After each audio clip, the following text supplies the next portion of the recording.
नमस्कार दोस्तों। तो पहली वीडियो हमने कार्डिनल यूटिलिटी एनालिसिस के बारे में बात की थी। उसमें हमने देखा था कि अल्फ्रेड मार्शल ने बताया था कि किस तरीके से जब भी आप कोई चीज़ कंज्यूम करोगे, किसी वस्तु को कंज्यूम करोगे, तो आप उसे बता सकते हो कि इससे हमें कितने यूटिलिटी मिली है। जबकि ये रियलिस्टिक अगर अप्रोच में देखा जाए तो ये कहीं भी वेरी नहीं करती है। सो इसको ओवरकम करने के लिए ऑर्डिनल यूटिलिटी एनालिसिस लाया गया। ये कॉन्सेप्ट मैंने बताया था कि ये दिया गया है जे.आर. हिक्स के द्वारा, J R. Hicks and R J D. Allen. ठीक है ना। जे.आर. हिक्स और आर.जे.डी. एलन ने ये कॉन्सेप्ट दिया। इसे ऑर्डिनल यूटिलिटी एनालिसिस के नाम से जानते हैं। चलिए इस वीडियो में डिटेल में समझने का प्रयास करते हैं। जब भी आप ऑर्डिनल की बात करोगे ना, ऑर्डिनल की बात करोगे, ऑर्डिनल यूटिलिटी एनालिसिस, तो इसमें इन्होंने ये बताया कि जो आप पहले बता रहे हो ना कि आप यूटिलिटी को मेजर कर सकते हो कार्डिनल नंबर में, ये ऐसा नहीं होता है। इन्होंने कहा कि आप इसे रैंक कर सकते, आप इसे रैंक कर सकते हो। अब इसका क्या मतलब हुआ? सपोज करो आप दो चीजों को कंज्यूम कर रहे हो। एक तो आपने एक टाइम पीरियड पर टी और एक कॉफी, आपने टी और कॉफी कंज्यूम किया। अब आप एग्जांपल में मुझे ले लो या फिर अपने आप को ले लो। अब सपोज करो कि मुझे, अगर मैं अपनी बात करूं तो मुझे चाय ज्यादा पसंद है ना। मुझे चाय ज्यादा पसंद है, तो सिंपल सी बात है, जो मुझे ज्यादा पसंद है उससे मुझे ज्यादा यूटिलिटी मिलेगी। तो अगर आप मुझसे ये पूछो कि सर ये बताओ आपको चाय से ज्यादा यूटिलिटी मिलती है कि कॉफी से, तो मैं बताऊंगा कि भाई मुझे चाय से ज्यादा यूटिलिटी मिलती है। आप कहोगे कितना यूटिलिटी मिलती है, मैं बताऊंगा ये तो मुझे नहीं पता, क्योंकि कोई पैरामीटर नहीं है जिससे मैं ये नाप के बता पाऊं कि कितनी यूटिलिटी मुझे चाय से मिल रही है। लेकिन मुझे ये पता है कि चाय से मुझे ज्यादा सेटिस्फेक्शन मिल रहा है, ज्यादा यूटिलिटी मिल रही है, क्योंकि चाय मुझे पसंद है। सिंपल सी बात है। तो हर आदमी का एक अलग अलग व्यू पॉइंट हो सकता है मुझे चाय पसंद है लेकिन आपको कॉफी पसंद है। तो अगर आपको कॉफी पसंद है, आपको कॉफी से ज्यादा यूटिलिटी मिलेगी। क्लियर है ना। तो ये बिल्कुल ऑर्डिनल में यही बताया गया है कि आप इसे रैंक दे सकते हो, एग्जैक्ट मेजरमेंट कोई नहीं कर सकता। क्लियर हो गया। अब जब भी आप इसको डिटेल में जाने का प्रयास करोगे तो इन्होंने कुछ अजम्पशन लिया है, अजम्पशंस लिया है। वो अजम्पशंस आपको ध्यान रखना। अब मैं सारे अजम्पशंस लिखूंगा तो बहुत टाइम लगेगा, तो मैं आपको बता देता हूं वर्बली। इन्होंने सबसे पहला अजम्पशन लिया, इन्होंने कहा कि जो कंज्यूमर होता है वो रेशनल होता है। जो कंज्यूमर होता है वो रेशनल होता है। इसका मतलब क्या हुआ? कंज्यूमर के पास जो भी पैसा है ना, वो पैसा अपना बहुत सोच समझ के खर्च करता है। उसे पता है कि चाय से ज्यादा यूटिलिटी मिलेगी तो मैं अपना ज्यादा पैसा चाय पे खर्च करूंगा। सो जितने भी कंज्यूमर होते हैं वो जब भी डिसाइड करते हैं, जब भी डिसीजन लेते हैं, रेशनल डिसीजन लेते हैं। क्लियर हो गया। इसके साथ इन्होंने ये बोला कि जब भी आप मार्केट में किसी भी चीज को कंज्यूम करने जाते हो तो जो आपकी इनिशियल इनकम है ना, वो इनकम आपकी कांस्टेंट रहती है। ऐसा नहीं है कि उस टाइम आप पीरियड पर आपकी इनकम ही चेंज हो गई। क्लियर हो गया ना। तो इनकम भी आपकी कांस्टेंट रहेगी। आपका टेस्ट प्रेफरेंस जो भी है वो कांस्टेंट रहेगा। अब एक पर्टिकुलर टाइम पीरियड पर मान लीजिए आप एनालिसिस, मान लीजिए आप अभी मार्केट गए हो और अभी के टाइम पर आपकी प्रेफरेंस चाय है और आप मार्केट पहुंचने के बाद आपको कॉफी अच्छी लगने लगती है, तो ये तो गलत बात है ना। तो एक टाइम पीरियड पर जो आपका प्रेफरेंस है वो इंटायर पॉसिबिलिटी, मतलब इंटायर एनालिसिस के टाइम पर सेम होना चाहिए। अब इसके बाद इन्होंने बताया है ट्रांसिटिविटी की बात। ट्रांसिटिविटी का मतलब अगर आपको ए पसंद है बी से, बी पसंद है सी से, तो इसका मतलब ये है कि आपको फिर ए पसंद होगा सी से। क्लियर है ना।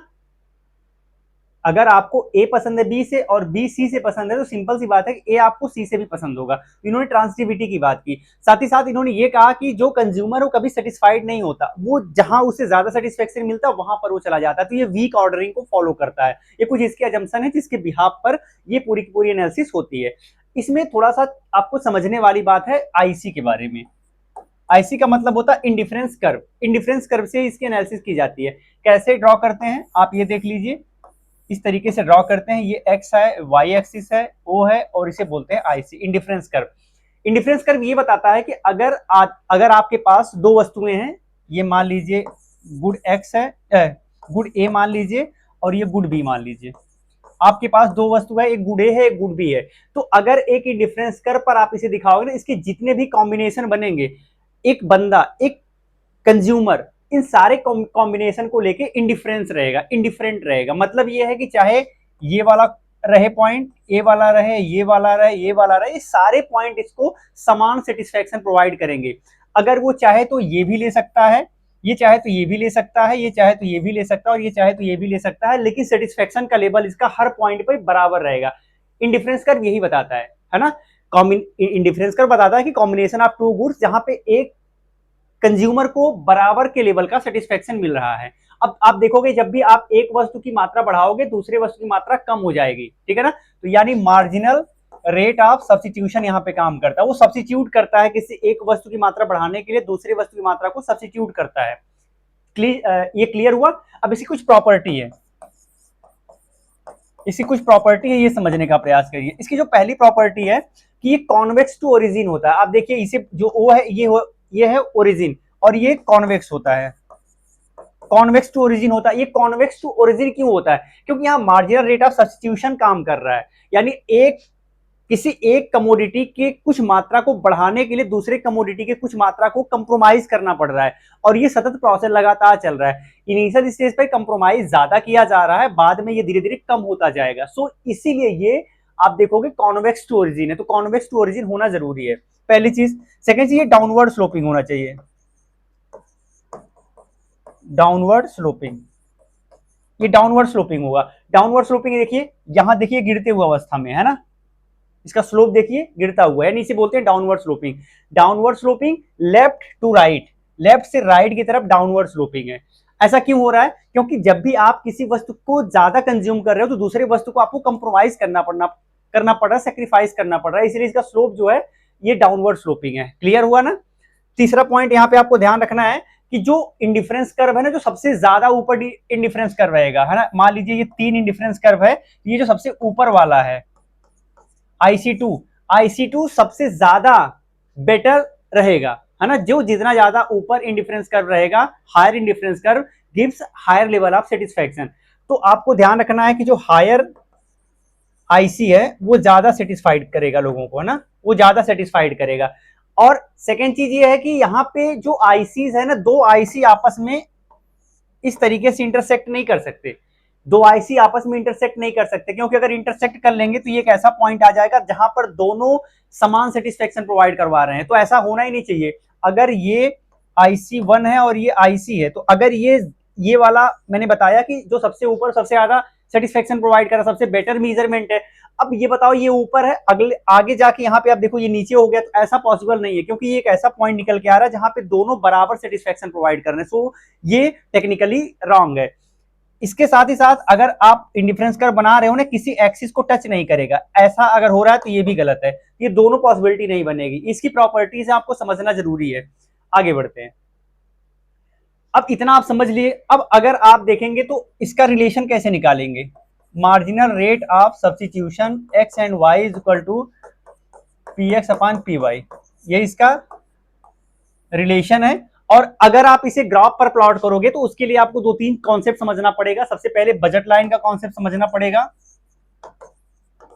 और उसके बाद इंडिफरेंस कर्व तो आप समझ ही चुके हो। तो बजट लाइन समझते क्या है। अब बजट लाइन बेसिकली ये होता है, ये बजट लाइन है एक्स वाई ओ, ये बजट लाइन है। इसका मतलब ये है कि आप मार्केट जा रहे हो, कुछ पैसा आपके पास है, मान लीजिए 100 रुपए आपके पास है, तो 100 रुपए आप 2 गुड्स पर खर्च करने वाले हो, 2 कमोडिटी आप परचेज करने वाले हो। सपोज करो एक मैंगो है और एक और कौन सा ले लें, एप्पल ले लेते हैं। एक एप्पल एक मैंगो है।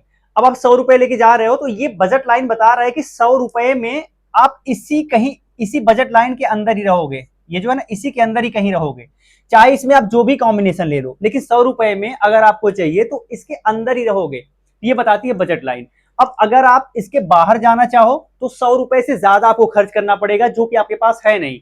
और अगर इसके अंदर आप जा रहे हो, इसका मतलब 100 रुपए में से कुछ पैसे आप बचा रहे हो। तो एक रैशनल कंज्यूमर हमेशा अपनी यूटिलिटी को मैक्सिमाइज करना चाहता है, सो पैसा वो पूरा का पूरा खर्च करेगा, बचाएगा कुछ नहीं। ये लॉ कहता है। रियल लाइफ में पूरा का पूरा खर्च करना अच्छी बात नहीं है, बट ये लॉ कहता है कि चूंकि एक कंज्यूमर रैशनल है, इसीलिए उसका पूरा सेटिस्फेक्शन ज्यादा मैटर करता है। सो ये पूरा पैसा खर्च करके अपने आप को पूरा सेटिस्फाइड करेगा। सो ये बजट लाइन है। बजट लाइन अगर आपने ये बना लिया तो इसका मतलब ये कि इसका जब हम रिलेशन निकालेंगे है ना, या हम कह सकते हैं इसका फॉर्मूला बनाएंगे, तो होगा price of X into X plus price of Y into Y is equal to M. ये इसका रिलेशन हो गया।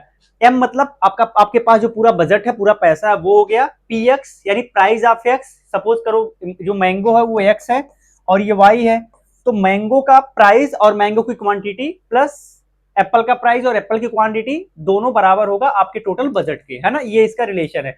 और जब आप इसका स्लोप निकालोगे, जब इसका स्लोप निकालोगे तो इसका स्लोप आ जाएगा px अपान py और ये माइनस में रहेगा क्योंकि डाउनवर्ड स्लोपिंग है, ये इसका स्लोप रहेगा, है ना। अब जब आप कंज्यूमर इक्विलिब्रियम पे आओगे ना, तो ये आपका कंज्यूमर इक्विलिब्रियम है, ये कंज्यूमर इक्विलिब्रियम आपका है। अब इसे जब ग्राफ पे आपको ड्रा करना होगा तो कुछ इस तरीके से ड्रा करोगे। ये आपका बजट है, 100 रुपए का आपके पास बजट है, और आपका 100 रुपए का बजट से जहां पर ये इंटरसेक्ट करेगा आपका आईसी, है ना, आईसी जहां से इंटरसेक्ट करेगा ये आपका बेस्ट है, ये आपका हो गया इक्विलिब्रियम, इक्विलिब्रियम, और ये इक्विलिब्रियम ही दिखाता है ये वाला पॉइंट। क्लियर हो गया ना। तो ये सारी चीजें आपने समझ ली इसके बारे में। अब हम इतनी चीजें समझे हैं तो एक और पॉइंट मैं आपको क्लियर कर देता हूं। जो बजट लाइन है, जो बजट लाइन है उसमें एक कॉन्सेप्ट है, समझ लीजिए। एक तो होता है शिफ्ट, एक होता है शिफ्ट, एक होता है रोटेट। रोटेट, ये जो शिफ्ट होता है इसे इंक्रीज डिक्रीज भी कहते हैं, और इसे रोटेट को कहते हैं एक्सपांशन और कॉन्ट्रैक्शन। ठीक है, अब समझने का प्रयास करिए। सपोज करिए ये आपका बजट लाइन है। अब ये शिफ्ट का मतलब यहां से यहां चली जाएगी या फिर यहां से यहां चली जाएगी। तो अगर ऐसा होता तो ऐसे हो जाएगी। और ऐसा कब होगा? तो अगर इनकम चेंज हो जाए, इनकम मतलब बजट, अगर आपके पास आपका बजट चेंज हो जाए, जैसे पहले आपके पास कितना हुआ करता था, 100 रुपए हुआ करता था, तो आप यहां पे थे, लेकिन अब आपके पास सपोज करो 200 रुपए हो गया। अब आपके पास 200 रुपए होगा, बजट आपका चेंज हो गया और आप यहाँ पे आ जाओगे। और सपोज करो आपके पास 50 रुपए हो गया, बजट आपका कम हो गया, आप यहाँ पे अंदर आ जाओगे। ठीक है, तो बजट लाइन जब भी शिफ्ट होगी ना, तो आपके बजट में जैसे ही चेंज होगा बजट लाइन शिफ्ट हो जाएगी। मूवमेंट कब होगा? यानी मूवमेंट का मतलब हो गया आपका, ये बजट लाइन है X Y O, budget line से मूवमेंट कब होगा? मूवमेंट तब होगा जब किसी के प्राइस में कमी आए, किसी के प्राइस में कमी आए। सपोज करो कि इसके प्राइस में कमी आ गई, है ना। पहले आप ये वाली क्वांटिटी यूज कर रहे थे, ये वाली क्वांटिटी यूज कर रहे थे, इसके प्राइस में मान लीजिए कमी आ गई, तो आप इसके प्राइस में कमी आ गई तो इसकी ज्यादा क्वांटिटी यूज करोगे और इसको कम कर दोगे। तो आप देखोगे, अब मान लीजिए इसके प्राइस में कमी आ गई, इसकी ज्यादा क्वांटिटी यूज करो, इसकी कम कर दो। तो आप देख रहे हो ना, ये मूवमेंट हो रहा है, या तो अपसाइड इधर मूवमेंट हो रहा है या तो डाउन साइड मूवमेंट हो रहा है। तो इसे बोलते हैं रोटेशन, या फिर हम कॉन्ट्रैक्शन या फिर एक्सपांशन बोलते हैं, और इसको बोलते हैं शिफ्ट। क्लियर हो गया, ये भी कॉन्सेप्ट क्लियर हो गया। अब यहाँ पे क्रिटिसिज्म भी है, क्रिटिसिज्म है। क्या क्या क्रिटिसिज्म है? सबसे पहला क्रिटिसिज्म इसमें ये है कि इन्होंने रेशनल कंज्यूमर बोला है, रेशनल कंज्यूमर बोला है। अब रेशनल कंज्यूमर की बात अगर कहें तो कैसे मान लें सही है? क्योंकि सारे लोग, हम जो हर समय डिसीजन लेते हैं, हम आप में से कोई भी अगर डिसीजन ले रहा है तो हर समय सही डिसीजन तो नहीं लेता है ना। तो अगर आप हर समय सही डिसीजन नहीं लेते हैं तो इसका मतलब ये है कि कंज्यूमर हमेशा रेशनल नहीं रहता है। तो ये रेशनल कंज्यूमर का जो इन्होंने अजम्पशन लिया है वो गलत है। सेकेंड पॉइंट, इन्होंने कहा है कि आप रैंक कर सकते हो, इन्होंने कहा कि आप अपनी यूटिलिटी को रैंक कर सकते हो। तो ये भी इनका एक नेगेटिव पक्ष माना जाता है, क्रिटिसिज्म में ही माना जाता है, क्योंकि आप यूटिलिटी को एक्चुअल में रैंक भी नहीं कर सकते हो, बल्कि ये चॉइस बताता है कि आपकी यूटिलिटी किसमें ज्यादा आपको यूटिलिटी मिल रही है। तो आप देखोगे इसके आगे आपका एक आएगा रिवील्ड प्रेफरेंस थियरी, जो बताता है कि नहीं भाई, रैंक से ज्यादा बेटर जो मेजरमेंट है वो है चॉइस। मतलब आदमी अपना खुद चॉइस बताता है, मुझे ये वाली चीज चाहिए। इन्होंने बोला कि अगर आप ए से बी, अगर आपको ए पसंद है और बी पसंद है, मान लीजिए आपके पास 3 ऑप्शन है, तीनों सेम इंडिफरेंस कर पे है, तो आप ए भी ले सकते हो, आप बी भी ले सकते हो, आप सी भी ले सकते हो। बट आप देखोगे एक ही बंदा जो है वो मतलब कंसिस्टेंट है ही नहीं है, उसका चॉइस ही चेंज होता जा रहा है ना। वो हमेशा कभी ये ले लेगा, कभी बी ले लेगा, कभी सी ले लेगा। जब आप आगे बढ़ोगे तो अगली थियरी यही बताती है कि वो बंदा कंसिस्टेंट है, अगर ए ले लेगा तो चाहे कुछ भी हो जाए वो ए ही लेगा। ठीक है ना, ये भी समझने की जरूरत है। तो ये दोनों इनका जो है नेगेटिव है। तीसरा यह है कि प्राइस चेंज नहीं होनी चाहिए, प्राइस चेंज नहीं होनी चाहिए। इन्होंने बताया ऐसा नहीं होता है, प्राइस चेंज हो जाएगी मार्केट में, प्राइस चेंज हो जाएगी। जो इनकम है, जो इनकम है वो भी कांस्टेंट नहीं रहती, वो भी तो चेंज हो जाएगी। सपोज करो अभी भाई मैं तो पता चला अभी मेरी सैलरी कुछ 20-25 हजार है, मेरी सैलरी में हाइक मिल गया 10,000 का, तो मेरी सैलरी बढ़ गई ना, तो मेरी तो इनकम बढ़ गई, तो इनकम भी तो चेंज हो जाती है। तो ये जो चीज है ये भी पूरी तरह से लागू नहीं होता है। तो ये कुछ इनके नेगेटिव पॉइंट है। साथ ही इन्होंने सिर्फ 2 गुड्स को लिया, 2 गुड्स का केस लिया। अब सिर्फ 2 ही गुड तो मार्केट में होता नहीं, लोग बहुत सारे गुड प्रेफर करते हैं। तो इसलिए आप देखोगे तो बहुत सारे क्रिटिसिज्म इन्होंने, इनकी थियरी बहुत सारे क्रिटिसिज्म थे जो आने वाली थियरी में दूर करने का प्रयास किया गया, बट सारे क्रिटिसिज्म एग्जैक्ट दूर हो नहीं सकते। सो आप देखोगे इसके बाद भी एक पॉसिबिलिटी बनी रहती है रिसर्च की। तो अब आपने ऑर्डिनल यूटिलिटी एनालिसिस अच्छे से समझ लिया है। आगे बढ़ते हैं रिबिल्ड प्रेफरेंस थियरी की तरफ। तो रिवील्ड प्रेफरेंस थियरी देने का काम किया है पॉल सैमुअल्सन ने। पॉल सैमुअल्सन ने रिवील्ड प्रेफरेंस थियरी देने का काम किया। इन्होंने कहा है कि भाई जो कंज्यूमर होता है ना, वो ऐसा मतलब ऐसा नहीं है कि वो यूटिलिटी मेजर की जा सकती है कार्डिनल रूप में, या फिर यूटिलिटी को रैंक किया जा सकता है। एक्चुअल में जो कंज्यूमर की यूटिलिटी है ना, वो बताती है उसके चॉइस से, उसके चॉइस से पता चलता है। वो जैसी चॉइस करता है उसी हिसाब से पता चलता है कि एक्चुअल में उसे क्या पसंद है, किससे उसे ज्यादा यूटिलिटी मिल रही है।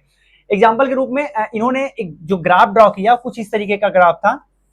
इन्होंने बोला एक पॉइंट यहाँ है, यहाँ एक पॉइंट है, यहाँ भी एक पॉइंट है, यहाँ भी एक पॉइंट है, ठीक है ना, यहाँ एक पॉइंट है। ये जो आप देखोगे पॉइंट ए पॉइंट बी दोनों बराबर के पॉइंट है, लेकिन अगर कंज्यूमर ने ये वाला चॉइस कर लिया, पॉइंट ए को चॉइस कर लिया, सोच समझ के पॉइंट ए को चॉइस कर लिया, तो फिर वो पॉइंट ए पर ही कंसिस्टेंट बना रहेगा जब, ठीक है ना, वो पॉइंट ए पे कंसिस्टेंट बना रहा, क्योंकि उसने अपनी चॉइस को बता दिया है, अपनी चॉइस को बता दिया कि भाई यही मुझे पसंद है, यही मुझे चाहिए। अब यहाँ पर भी कुछ अजम्पशंस हैं, आपको देखना जरूरी है।